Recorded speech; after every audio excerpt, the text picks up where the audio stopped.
Ele expulsava demônios, curava pessoas, mas dentro de casa o próprio filho era possuído e Satanás debochava. Cadê o seu Deus? Nada funcionava, até que Deus revelou algo chocante. O que aconteceu? Assista o vídeo até o final e veja que testemunho impactante. Estava vivendo um processo com meu filho na minha casa, meu filho mais velho, e eu fazia culto na minha casa. Deus me usava para curar pessoas, expulsar demônio de pessoas, me usava para falar com pessoas. Só que quando chegava na hora de dormir, eu ia colocar o meu filho para dormir, o meu filho manifestava. 9 anos de idade, porque ele tinha sido consagrado, então ele já tinha uma legalidade tremenda na vida dele. Ele fazia coisas que era surreal, e ele manifestava no quarto dele, e Satanás olhava para mim usando a boca dele e dizia assim: expulsa o demônio que tá nele, tu não tem poder, cadê o teu Deus? E ria e debochava, e eu olhava assim e dizia assim: eu vou orar por você, meu. E eu orava. Ele acalmava, mas não manifestava nem nada, não. Era Deus que dizia assim: sai, Satanás, deixa a criança dormir. Mas aí eu fui questionar Deus: Senhor, por quê? Eu te sirvo, te busco. O Senhor me usa para curar pessoas, expulsar demônio de pessoas, e o meu filho. É quando a gente começa a achar que o poder e os dons que a gente tem, a gente pode usar como a gente quer, né? Não é assim. Os dons são de Deus, o poder é dele. Só é usado na hora que ele quer, e quando ele quer, e da forma que ele quer.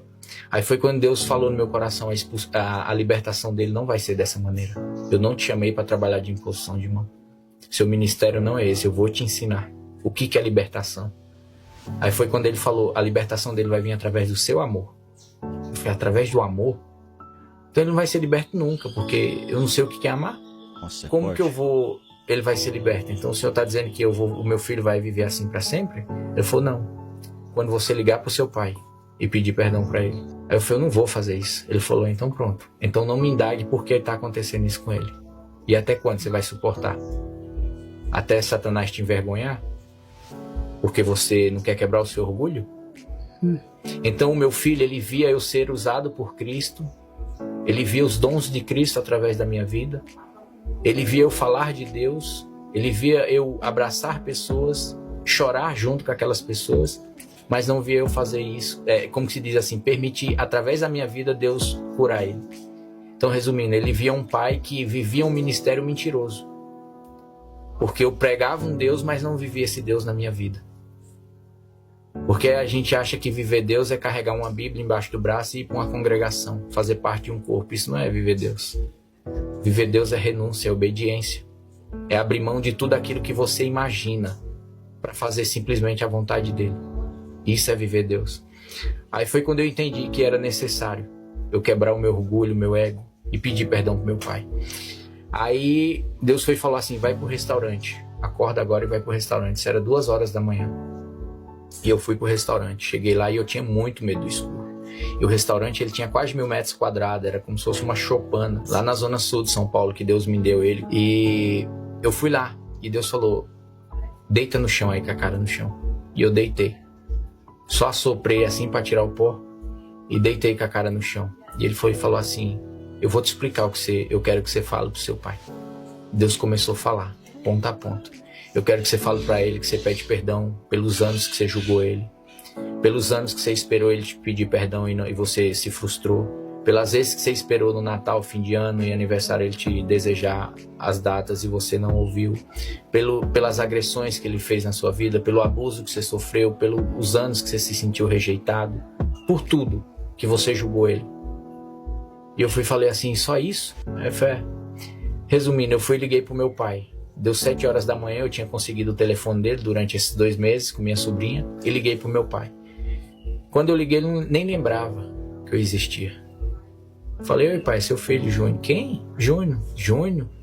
Ah, oi Júnior, tudo bem? 30 anos que eu não falava com meu pai, nem via ele. E eu fui, liguei pra ele, falei quase 1h30 com ele. E no fim ele foi e falou assim: tá bom, Deus abençoe, tchau. Desligou na minha cara. E a reação dele foi essa. Eu falei: Senhor, foi pra isso? Isso aí eu já sabia que ia acontecer. Se em 30 anos ele não me procurou, por que que ele esboçar outra emoção diferente dessa. Eu falei, era para isso? Era porque o Senhor queria que eu fosse mais humilhado ainda? Porque mais do que isso, não pode, não existe.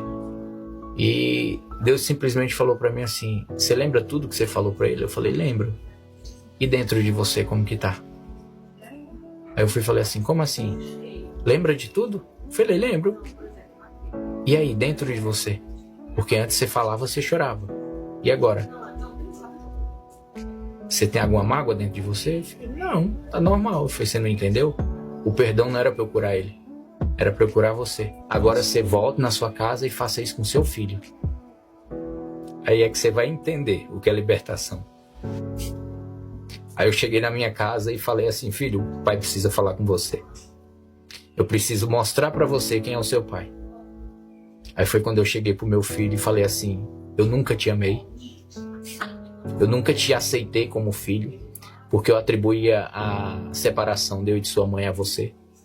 Eu te rejeitava. Eu nunca te dei amor porque eu não conheço o que é amor. Eu sou um cristão que prega um Cristo, mas não conheço o que é o amor de Cristo para poder te apresentar a ele. Eu nunca tinha visto meu filho chorar. Foi a primeira vez que eu vi meu filho chorar.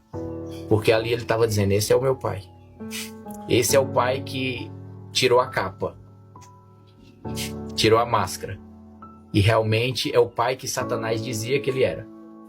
Mas que eu nunca tinha ouvido da boca dele. Aí foi quando eu abracei o meu filho, ele começou a chorar. Chorou. Aí foi quando ele falou, pai, eu te perdoo. E quero te pedir perdão. Dali pra frente o meu filho aceitou a Jesus.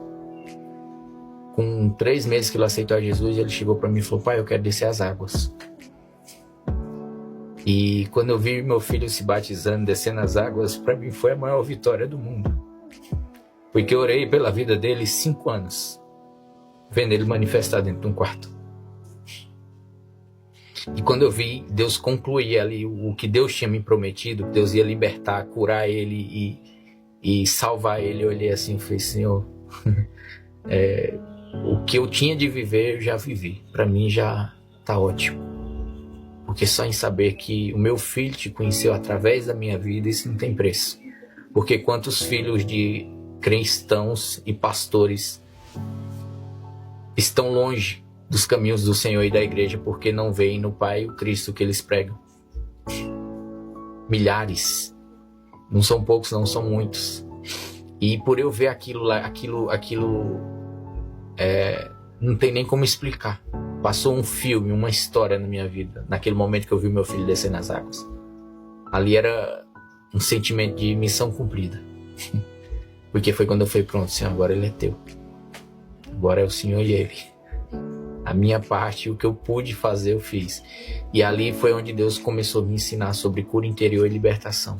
Esse testemunho mostra algo que muitas vezes nós ignoramos. A libertação não acontece pelo poder que demonstramos, mas pela transformação interior que permitimos Deus fazer em nós. Muitas vezes buscamos curas, milagres e sinais externos, mas nós esquecemos que a maior batalha acontece dentro do nosso coração. A Bíblia nos ensina que Deus não se impressiona com os dons, e sim com o coração quebrantado e disposto a obedecê-lo. Em 1 Samuel, capítulo 15, versículo 22, o profeta Samuel diz a Saul: acaso tem o Senhor tanto prazer em holocaustos e sacrifícios, quanto em que se obedeça a sua palavra? A obediência é melhor que o sacrifício, e a submissão é melhor que a gordura de carneiros. Aqui nós aprendemos uma verdade essencial. Deus se agrada mais da obediência do que de manifestações externas da fé. Olha só o que esse irmão disse. Ele expulsava demônios, curava pessoas, era usado por Deus, mas dentro da sua casa enfrentava uma batalha espiritual que ele não conseguia vencer. Satanás, através do seu próprio filho, zombava e desafiava sua fé. Por que ele conseguia ajudar os outros, mas não libertar o seu próprio filho? Sabe por quê, irmãos? Porque Deus queria ensiná-lo que a libertação verdadeira não aconteceria por força, mas pelo amor e pela transformação interior. Esse testemunho também nos lembra do que Jesus disse em Mateus capítulo 7, versículos 22 e 23. Muitos me dirão naquele dia: Senhor, Senhor, não profetizamos em teu nome? Em teu nome não expulsamos demônios? E em teu nome não realizamos muitos milagres? Então lhes direi abertamente: nunca vos conheci. Afastem-se de mim, vós que praticais o mal. Como ele próprio disse, o verdadeiro cristianismo não é apenas pregar, mas viver a palavra de Deus com autenticidade. Ele entendeu o que era libertação quando Deus confrontou seu próprio coração. Ele teve que encarar o orgulho, sua falta de perdão e ressentimento em relação a seu pai. Deus mostrou que o seu filho só seria liberto quando ele próprio fosse liberto de dentro para fora. Isso é algo profundo. Muitas vezes, a resposta das nossas orações não está em mais orações, mas em nossa mudança de postura. Jesus nos disse em Mateus capítulo 6, versículo 14 e 15: Porque se perdoardes aos homens as vossas ofensas, também o vosso Pai Celestial vos perdoará a vós. Se, porém, não perdoardes aos homens as suas ofensas, também vosso Pai não vos perdoará as vossas. O perdão não era sobre se reconciliar com seu pai, mas sobre se libertar da mágoa que o prendia espiritualmente. Quando ele finalmente perdoou, o seu coração se abriu para viver o amor verdadeiro. E foi esse amor que trouxe a libertação do seu filho. Que testemunho forte, né, irmãos? Esse testemunho vai nos falar que a libertação começa primeiro em nós. Não adianta querer mudar os outros se o nosso coração está aprisionado. Quando ele foi lá, obedeceu a Deus, se humilhou, reconheceu seus erros e pediu perdão, Deus agiu. Seu filho foi transformado, meses depois decidiu se batizar e entregou a sua vida a Cristo. Agora, eu quero perguntar para você que está me vendo: será que tem algo em sua vida que está pedindo para você mudar? Existe alguém que você precisa perdoar ou pedir perdão? Comente aqui embaixo. A verdadeira libertação começa em mim.